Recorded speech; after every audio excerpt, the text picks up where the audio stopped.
Hello students, I am Gaurav Sharma. I welcome to all of you to Pioneer Plus. Students, आज जो हम discuss करेंगे वो discuss करने जा रहे हैं इंग्लिश की तैयारी आप कैसे करें, क्या क्या एग्जाम के अंदर चीजें पूछी जाती हैं, वो चीजें हम आज डिस्कस करने जा रहे हैं। क्लियर है? देखिएगा, बात करें इंग्लिश की तो इंग्लिश के अंदर चाहे आप एसएससी की तैयारी कर रहे हैं, चाहे आप बैंक की तैयारी कर रहे हैं, या किसी भी एग्जाम की आप तैयारी कर रहे हैं, एयरफोर्स एनडीए की, इंग्लिश की बात करें तो इंग्लिश के अंदर आपकी तीन चीजें होती हैं जो आपके एग्जाम से पूछी जाती हैं। क्या? पहला आपका ग्रामर पार्ट, दूसरा है आपका वोकैबुलरी पार्ट, और तीसरा पार्ट है आपका कॉम्प्रिहेंशन।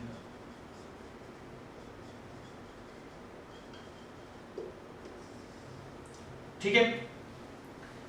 अब ग्रामर के अंदर क्या क्या चीजें आपकी आती हैं? देखिए, पूरी पार्ट्स ऑफ स्पीच पहले आपकी आती है, पूरी parts of speech.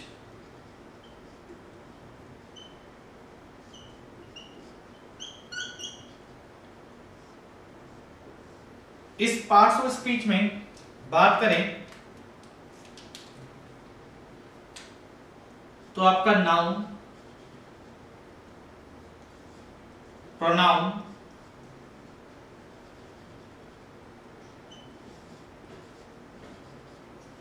Adjective, verb, adverb, preposition,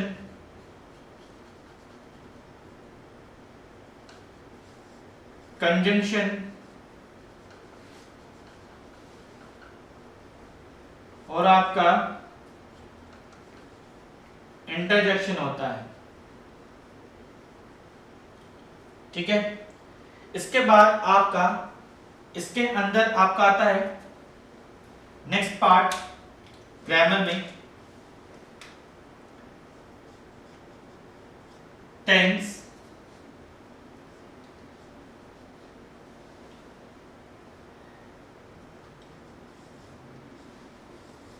tense के बाद कंडीशनल,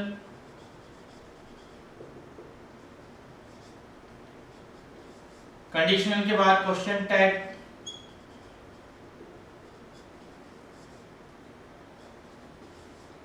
फिर active passive,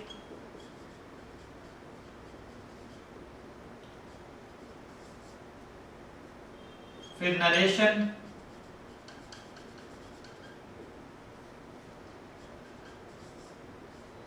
subject, verb agreement,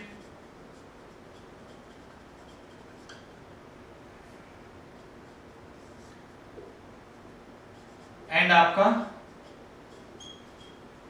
article. ये आपका मेन सिलेबस होता है किसका? ग्रामर का। क्लियर है? इसको भी डिस्कस करेंगे। इसके बाद आते हैं वोकैबुलरी में।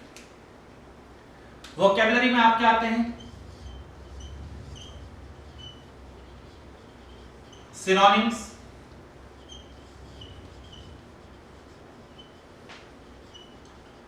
Antonyms, one word, idioms,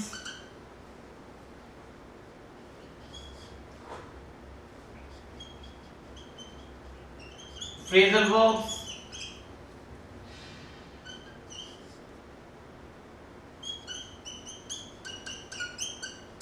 confusing words, mania,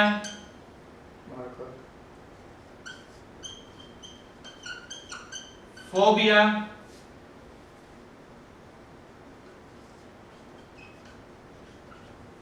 sites. ठीक है? ये आपका वोकैबुलरी का सेक्शन है। रीडिंग कॉम्प्रिहेंशन में आपका आता है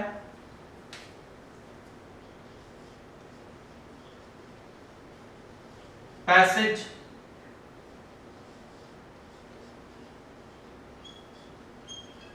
closest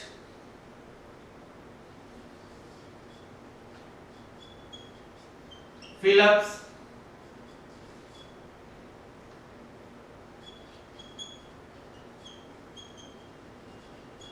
Parajambal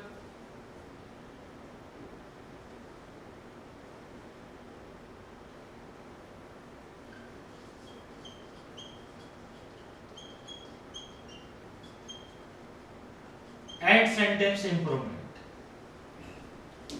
क्लियर है? तो ये आपका मेन सिलेबस होता है आपका इंग्लिश का, और आप लोगों को ये सारी चीजें पता होनी चाहिए। ठीक है, अब देखते हैं कि इसको कैसे तैयार करना है या फिर ये क्या क्या चीजें होती हैं, इसके बारे में देखते हैं। देखिएगा, बात करूं ग्रामर की तो ये टोटली आपका रूल बेस्ड होता है। तो कहने का मतलब ये हो गया कि आपका जितना भी रूल्स हैं, रूल्स पर अगर आपकी कमांड है तो वो आप जो है रूल्स की कमांड बनाकर चीजों को सोल्व कर पाएंगे। जैसे इन पूरे पार्ट्स ऑफ स्पीच का जो रोल होता है ये आपका जनरली होता है किसके अंदर, एरर डिटेक्शन के अंदर, जिसके हमारे एसएससी प्रीलिम्स में आपके 4 से 5 क्वेश्चंस आते हैं, और इसके मेंस के अंदर जो क्वेश्चंस है वो 20 क्वेश्चंस आपके आते हैं। क्लियर है? तो ये पार्ट्स ऑफ स्पीच का बहुत ज्यादा रोल हो जाता है, खास तौर से किसका, आपका इसका आपका मेंस के अंदर। क्लियर है? फिर आपका ये जो एक्टिव पैसिव है और नरेशन है, इससे लगभग आपके 40 प्लस क्वेश्चंस आते हैं आपके मेंस के अंदर, चाहे वो सीपीओ का मेंस हो चाहे वो एसएससी सीजीएल का मेंस हो। ठीक है, तो इसका रोल बहुत ज्यादा आपका हो जाता है। रही बात subject verb agreement, article, conditional, question tag और टेंस, इससे क्वेश्चंस आपके जनरली एरर डिटेक्शन से पूछे जाते हैं कि आपको एक सेंटेंस दे देगा, उसमें से अगर कोई एरर होती है तो उसमें एरर फाइंड करनी होती है, और उसमें से ऑप्शंस आपके ए बी सी डी होते हैं, आपके 4 ऑप्शंस होते हैं। अगर कोई भी एरर नहीं होती तो उसके अंदर आपका नो एरर आपका पार्ट हो जाता है। क्लियर है? तो बेसिक बातें बताएं तो नाउन क्या होता है, ये आपका कोई भी नाम होता है। नाउन क्या होता है कि दुनिया में जितने भी नाम हैं वो क्या है, आपका नाउन होता है। क्लियर है? अगर मैं पार्ट्स ऑफ स्पीच की बात करूं तो प्रोनाउन, प्रोनाउन क्या होता है, ये आपका ये नाउन की प्लेस पर आपका आता है। ठीक है, एक ऐसा वर्ड जो नाउन की प्लेस पर आए, ठीक है ना, नाउन की प्लेस पर आए, उसकी रिपीटिशन को रोकने के लिए, तो वो आपका क्या होता है, प्रोनाउन होता है। अब एडजेक्टिव क्या होता है, एडजेक्टिव जो नाउन और प्रोनाउन की क्वालिटी को क्या कर दे, इंक्रीज कर दे, उस क्वालिटी को बढ़ा दे, तो वो एक ऐसा वर्ड होता है, एक मॉडिफायर का काम करता है आपका क्या, एडजेक्टिव। वर्ब क्या होता है, वर्ब एक ऐसा वर्ड होता है जो एक्शन को शो करता है, एक ऐसा वर्ड जो एक्शन को शो करे वो क्या होता है, आपका वर्ब होता है। जैसे प्ले, ठीक है, जैसे कि टीच, क्लियर है, जैसे कि राइट, ये सब क्या है आपका, लिखना, खेलना, दौड़ना, भागना, ये सब क्या है आपका वर्ब है। एडवर्ब क्या होता है, जनरली इसको बोला जाता है कि एडवर्ब जो है वर्ब को क्या करता है, आपका मॉडिफाई करता है। ऐसा नहीं है, डिटेल में अगर इसको पढ़ा जाए तो जो आपका एडवर्ब है ये सबको मॉडिफाई कर सकता है, नाउन को, प्रोनाउन को, प्रीपोजिशन को, कंजंक्शन को, लेकिन अभी सिर्फ हम इसका बेसिक नॉलेज जान रहे हैं। तो एडवर्ब किसको मॉडिफाई करता है, आपका ये वर्ब को मॉडिफाई करता है। जैसे ही रन्स वेरी फास्ट, तो ध्यान न रखिएगा वो कैसे दौड़ता है, बहुत तेज दौड़ता है। तो यहाँ दौड़ने की क्या बता रहा है, यहाँ पर आपकी दौड़ने की कैपेसिटी बता रहा है, दौड़ने को क्या कर रहा है, मॉडिफाई कर रहा है। प्रीपोजिशन क्या होती है, प्रीपोजिशन एक ऐसा वर्ड होता है जो रिलेट करने का काम करता है। जैसे there is a book on the table, तो यहाँ पर प्रीपोजिशन क्या है, यहाँ पर ऑन प्रीपोजिशन है, तो ऑन ने क्या रिलेट किया, बुक को रिलेट किया, किससे, टेबल से, यानी कि जो बुक है वो किसके ऊपर रखी हुई है, टेबल पर रखी हुई है। जैसे आप सेंटेंस को सुनेंगे तो आपके जो है आपके दिमाग में क्या चल रहा होगा, ये टेबल है और उसके ऊपर एक बुक रखी हुई है, इस तरीके से आपकी जो है इमेजिनेशन वहां पर काम आएगी। ठीक है, अगला है आपका कंजंक्शन। कंजंक्शन क्या होता है, कंजंक्शन, जंक्शन का मतलब क्या होता है, जो जोड़ने का काम करे। ठीक है, तो ये दो क्लोजेस को या दो सेंटेंस को या दो फ्रेज को या फिर दो वर्ड्स को जोड़ने का काम करता है। जैसे Ram and Shyam are my friends, तो यहाँ पर कंजंक्शन एंड था जिसने राम एंड श्याम को जोड़ने का काम किया। ठीक है, इंटरजेक्शन क्या होता है? जनरली इससे एसएससी बैंक वगैरह में क्वेश्चन नहीं पूछे जाते हैं, लेकिन इससे सीडीएस में क्वेश्चन आपका आ गया था, ठीक है। तो इंटरजेक्शन क्या होता है कि ऐसे वर्ड्स होते हैं इंटरजेक्शन जो आपकी सडन फीलिंग या सडन इमोशन को क्या करते हैं, एक्सप्रेस करते हैं। जैसे आप बहुत ही सुंदर चीज देख लेते हैं तो आपकी जुबान से अचानक से निकलता है वाओ, तो ये जो वाव निकला ये क्या था? आपका इंटरजेक्शन। जैसे हुर्रा, जब आपको बहुत ज्यादा खुशी होती है तो आप कैसे बोलते हैं? हुर्रा। तो ये आपके सडन फीलिंग और इमोशन को शो करने वाले क्या होते हैं? वर्ड्स होते हैं। क्लियर है? टेंस आपको पता ही है, टाइम और एक्शन का कॉम्बिनेशन होता है, ये बेसिक है, ठीक है। कंडीशनल सेंटेंस की बात करूं तो कंडीशनल सेंटेंस क्या होते हैं? जो आपकी कंडीशन को क्या करते हैं? बताते हैं, यानी कि इसके अंदर शर्त छुपी हुई होती है और इसमें जो हैसमेंट्स जो एग्जिस्टेंस होता है इसमें एक सेंटेंस का वो दूसरे पर डिपेंड करता है। फॉर एग्जांपल जैसे मैं बोलने लगूं कि यदि मैं दिल्ली जाऊंगा तो तुम्हें अंग्रेजी पढ़ाऊंगा, यदि मैं दिल्ली जाऊंगा तो मैं तुम्हें अंग्रेजी पढ़ाऊंगा। क्लियर है? तो यहां पर देखिएगा, यहां पर शर्त थी कि पढ़ाने की क्या शर्त है? दिल्ली जाना। जब दिल्ली जाओगे तभी आपको अंग्रेजी वो पढ़ाने वाले हैं, ठीक है। क्लियर है? तो इस तरीके के सेंटेंस आपके कंडीशनल सेंटेंस होते हैं। बात करते हैं क्वेश्चन टैग की। तो क्वेश्चन टैग क्या होता है? ये आपको विश्वास शो करने के लिए सेंटेंस पर एक क्वेश्चन पुट अप कर दिया जाता है। जैसे कहने का मतलब शी इज माई फ्रेंड, ये मेरी क्या है? वे मेरी क्या है? मित्र है। और मैं इसको एक क्वेश्चन टैग बनाता हूं तो इसका क्वेश्चन टैग बनेगा इजंट शी। कैसे बना? अगर सेंटेंस आपका पॉजिटिव होता है तो क्वेश्चन टैग आपका नेगेटिव बनता है, और आपका सेंटेंस अगर नेगेटिव होता है क्वेश्चन टैग पॉजिटिव बनता है। किसकी मदद से? हेल्पिंग वर्ब और इसका आपका प्रोनाउन की मदद से। तो शी इज माय फ्रेंड में हेल्पिंग वर्ब क्या मिली आपको? इज मिली, और कहने का मतलब शी क्या था? प्रोनाउन था, सेंटेंस आपका पॉजिटिव था, तो इसका क्वेश्चन टैग क्या बन गया आपका? Isn't she. क्लियर है? बाकी तो चीज आप डिटेल में पढ़ेंगे ही। एक्टिव पैसिव क्या होता है? एक्टिव पैसिव आपको पता है इसके अंदर क्या होता है कि जहां पर सब्जेक्ट काम करता है वो आपका एक्टिव होता है, ठीक है, और जहां पर सब्जेक्ट के ऊपर काम होता है वो आपका पैसिव होता है। जैसे कहने का मतलब हो गया राम राइट्स अ लेटर, तो राम इसमें काम कर रहा है, क्या काम कर रहा है? लेटर को काम कर रहा है, लेटर को लिखने का काम कर रहा है। और इसी का पैसिव बनाया जाए अ लेटर इज रिटन, तो यहां पर देखिएगा अब सब्जेक्ट के ऊपर क्या हो रहा है? यहां पर आपका काम हो रहा है। तो क्या लेटर किसके द्वारा लिखा जाता है? राम के द्वारा। तो ये आपका एक्टिव पैसिव होता है। इसके ध्यान रखिएगा जब भी हम एक्टिव से पैसिव में कन्वर्ट करते हैं किसी भी सेंटेंस को, कभी भी उसका टेंस चेंज नहीं होता है। अगर प्रेजेंट इंडेफिनिट का मैं एक्टिव से पैसिव बना रहा हूं तो प्रेजेंट इंडेफिनिट ही बनेगा, ठीक है, ये चीज ध्यान रखिएगा। नरेशन, नरेशन के अंदर क्या होता है कि इसको डायरेक्ट इनडायरेक्ट भी बोलते हैं। जब दो लोगों की बात हमें किसी तीसरे बंदे को बतानी पड़ती है तो वो पार्ट आपका नरेशन का होता है। जैसे मैंने आपसे कुछ कहा, ठीक है, मैंने कहा कि मैं आपको टेंस पढ़ाऊंगा, तो यही बात आप अपने फ्रेंड को कैसे बताएंगे कि सर ने मुझसे कहा कि मैं आपको टेंस पढ़ाऊंगा, यानी कि सर टेंस पढ़ाएंगे। क्लियर हो गया? तो इस तरह की जो फॉर्मेशन होती है वो आपकी क्या होती है? नरेशन की फॉर्मेशन होती है। अब देखिएगा सब्जेक्ट वर्ब एग्रीमेंट की मैं बात करूं तो सब्जेक्ट वर्ब एग्रीमेंट में इसके नाम से ही पता चल रहा है ये एग्रीमेंट होता है किसके बीच? सब्जेक्ट और वर्ब के बीच। यानी कि सेंटेंस के अंदर जो वर्ब होती है वो किस पर डिपेंड करती है? वो आपकी डिपेंड करती है सब्जेक्ट पर। जैसे कहने का मतलब ये हो गया, जैसे आई है सब्जेक्ट, तो आई के साथ अगर मैं वर्ब लगाने लगूं, जैसे मैं टीचर हूं तो मैं क्या बोलूंगा? I am a teacher. वह टीचर है, कोई लड़की है तो she is a teacher. Clear है? तो जो एम था ये शी इज था, ये किस पर डिपेंड कर रहा है? आई और शी पर। तो ऐसे ही आपको सब्जेक्ट वर्ब एग्रीमेंट में आपको मेन सब्जेक्ट पहचान कर उसके अंदर आपको वर्ब लगानी पड़ती है, ठीक है। अगला है आर्टिकल। आर्टिकल आप सभी को पता है ये क्या होते हैं कि डिटरमाइनर होते हैं, ठीक है ना। और ये किस चीज का डिटरमाइनर करते हैं? किस चीज का निर्धारण करते हैं? कि निर्धारण करते हैं नाउन का, ठीक है। यानी कि इनका जो एग्जिस्टेंस है वो नाउन पर डिपेंड करता है। यदि सेंटेंस में नाउन होती है तभी हम आर्टिकल का यूज करते हैं, जिनकी दो कैटेगरी है, इंडेफिनिट जिसमें हम ए और एन के बारे में पढ़ेंगे, और एक कैटेगरी होती है डेफिनिट जिसमें हम द के बारे में पढ़ेंगे।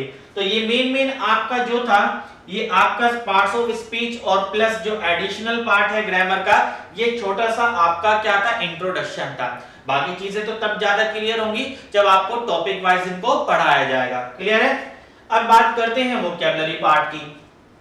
तो वोकैबुलरी के अंदर सबसे पहले मैंने क्या लिखा है आपका, सिनोनिम्स। ठीक है, तो सिनोनिम्स क्या होते हैं, पर्यायवाची होते हैं। ठीक है, यानी कि एक वर्ड आपको देगा और वर्ड का उसका क्या पूछ लेगा, सिनोनिम पूछ लेगा, पर्यायवाची पूछ लेगा। जैसे आपका एक वर्ड है अभोर। ठीक है, इस अभोर का मतलब क्या होता है आपका, इसका मतलब था नफरत करना, तो उसका सिनोनिम क्या बन जाएगा, जैसे आपका हेट। क्लियर है? चलेगा। एंटोनिम्स में क्या होता है, एंटोनिम्स में आपका चीजें क्या होती हैं, अपोजिट होती हैं। ये क्या होती हैं, अपोजिट होती हैं। जैसे अभोर दे दिया, हो सकता है कि अभोर का जो अपोजिट है वो क्या दे दिया जाए, लव दे दिया जाए। क्लियर है? अब वन वर्ड देखिएगा, वन वर्ड क्या होता है, जिसमें आपको एक पूरा सेंटेंस दे देगा और सेंटेंस के लिए एक सिंगल वर्ड पूछेगा। ठीक है, जैसे आपसे पूछ लिया जाए आपका lover of books, lover of books, तो क्या हो गया आपका, बिब्लियोफाइल। तो ये जो बिब्लियोफाइल जो वर्ड आया, ये आपका किस लिए आया है, ये आपका लवर ऑफ बुक्स के लिए एक सिंगल वर्ड था। इडियम्स आपको पता है मुहावरे को बोलते हैं। ठीक है, जैसे छुपा रुस्तम, छुपा रुस्तम को क्या बोलते हैं, डार्क हॉर्स। इसका मतलब होता है अनएक्सपेक्टेड विनर, यानी कि एक ऐसा विजेता जिसकी कोई उम्मीद नहीं करता और वो जीत जाता है, तो उसको बोलते हैं डार्क हॉर्स। आगे चलते हैं, फ्रेजल वर्ब्स ये क्या होती हैं। देखिएगा, फ्रेजल वर्ब्स आपके फिलअप्स में बहुत ज्यादा मदद करेंगी, आपके क्लोज टेस्ट में बहुत ज्यादा मदद करेंगी। तो फ्रेजल वर्ब्स होती क्या है, ये आपके वर्ब और प्रेपोजिशन का कॉम्बिनेशन होता है। ये क्या होता है, आपका वर्ब और प्रेपोजिशन का कॉम्बिनेशन होता है। जैसे कि आपका लुक आफ्टर, लुक आफ्टर जिसका मतलब क्या होता है, देखभाल करना। तो लुक यहाँ पर क्या है, वर्ब है, और आफ्टर क्या है, यहाँ पर प्रेपोजिशन है। तो वर्ब और प्रेपोजिशन से आपका बन गया फ्रेजल वर्ब। इनकी खास बात क्या होती है कि जैसी ये दिखती हैं वैसा मीनिंग नहीं देती हैं, इस वजह से इनको लर्न करना क्या होता है, डिफिकल्ट होता है। ठीक है, क्लियर है? लेकिन ये सारी चीजें मैं आपको ट्रिक्स से पढ़ाऊंगा। ठीक है, आपको सिनोनिम्स हो गया, एंटोनिम्स हो गया, आपका इडियम्स की काफी सारी ट्रिक्स मैं आपको दूंगा। ऐसे ही आपकी जो फ्रेजल वर्ब्स हैं इनको भी ट्रिक्स से मैं आपको पढ़ाऊंगा। ठीक है, आगे क्या आपका कंफ्यूजिंग वर्ड्स। ठीक है, कंफ्यूजिंग वर्ड्स कैसे होते हैं, देखिएगा, ये आपको फिल इन द ब्लैंक्स में ये भी मदद करेंगे। देखिएगा, जैसे वर्ड है